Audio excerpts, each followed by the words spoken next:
Bonjour et bienvenue sur ma chaîne Cédric Ali. Religion, politique, histoire, culture française et du monde entier.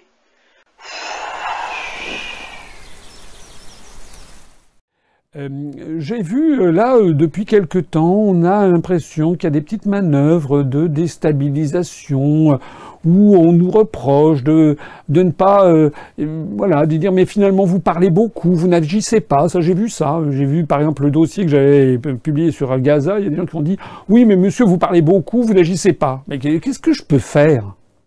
Qu'est-ce que je peux faire, moi, et qu'est-ce que peuvent faire les membres de l'UPR pour agir sur l'affaire de Gaza? Si ce n'est que de faire ce que nous faisons, c'est de développer des analyses conformes au droit, à la justice, à l'égalité entre les êtres humains, des analyses pondérées, et de faire des analyses qui proposent des propositions de prise de décision politique et juridique, mais qui n'est pas en notre mesure de prendre, puisque nous ne sommes pas au pouvoir.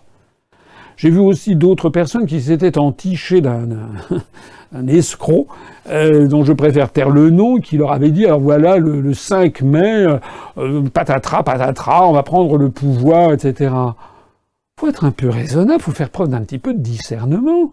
Ce monsieur qui est sur Internet depuis quelques années maintenant, il avait déjà fait le coup il y a 3-4 ans, il avait dit le 14 juillet, on va prendre le pouvoir. Il y avait eu 50 ou 60 personnes qui étaient allées siffler le 14 juillet au passage de François Hollande sur les Champs-Élysées. Ils avaient tous été embarqués dans des paniers à salade avec relevé d'identité. Alors moi, les rumeurs les plus bizarres circulent sur toutes ces opérations. Certains disent que ce monsieur aurait parti lié avec les services de renseignement et que toutes les personnes qui auraient la crédulité de lui faire confiance se retrouveraient fichées par les renseignements généraux, ou plus exactement ce qui a succédé aux renseignements généraux. Est-ce que vous croyez vraiment que quelqu'un va faire un coup d'État en l'annonçant 3 mois, 5 ou 6 semaines avant sur Internet en disant venez tous là? Enfin, franchement, non, il y a quand même des limites au trollage, il y a des limites au manque de discernement. Je voudrais d'ailleurs au passage en profiter pour dire autre chose, c'est que il y a des gens qui disent mais vous êtes trop légaliste, c'est pas comme ça qu'il faut faire, vous n'y arriverez jamais par les urnes, etc. Alors moi je voudrais dire à ces gens-là ce qui suit. Il n'y a que 2 façons d'arriver au pouvoir. Il n'y en a pas 50 000, il n'y en a que 2. La première, c'est de la façon légale et constitutionnelle. Ça s'appelle les élections. La deuxième, c'est par un coup d'État, c'est-à-dire par une action de force qui piétine la loi, les institutions, la Constitution. Ce sont les 2 formes.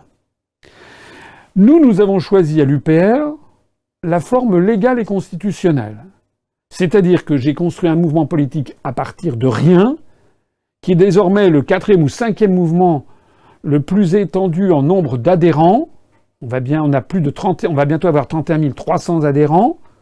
C'est un mouvement politique en plein essor.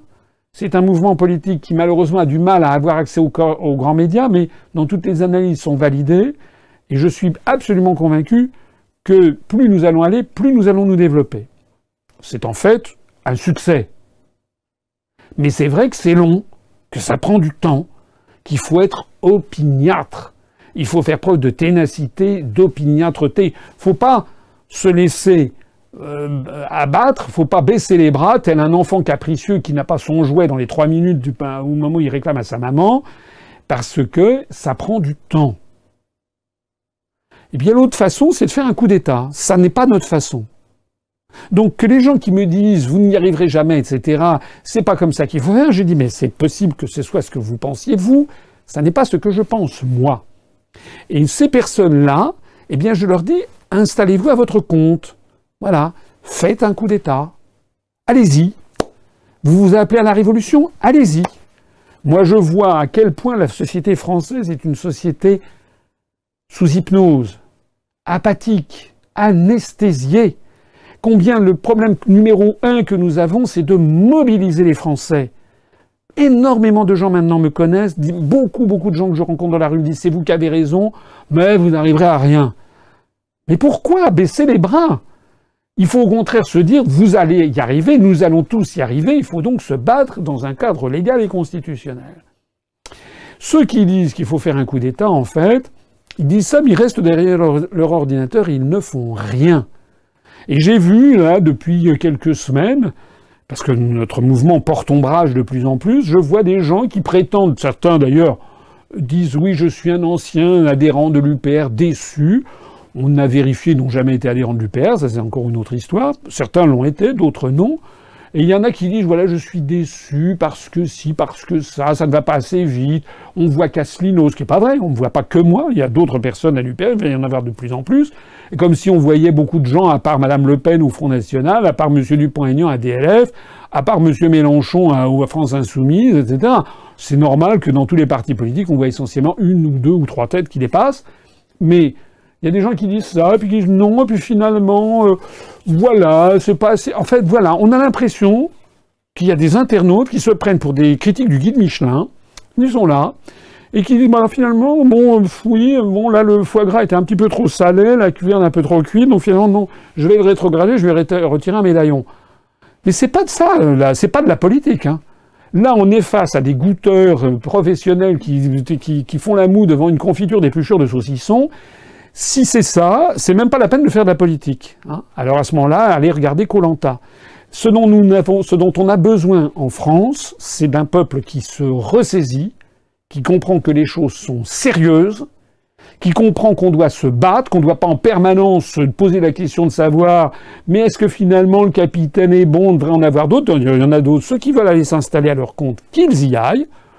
Ça a d'ailleurs été le cas. Il y a quelques personnes qui ont quitté l'UPR comme elles ont quitté d'autres mouvements politiques, hein, et puis qui se sont installées à leur compte. Allez voir ce qu'elles sont devenues, ces personnes.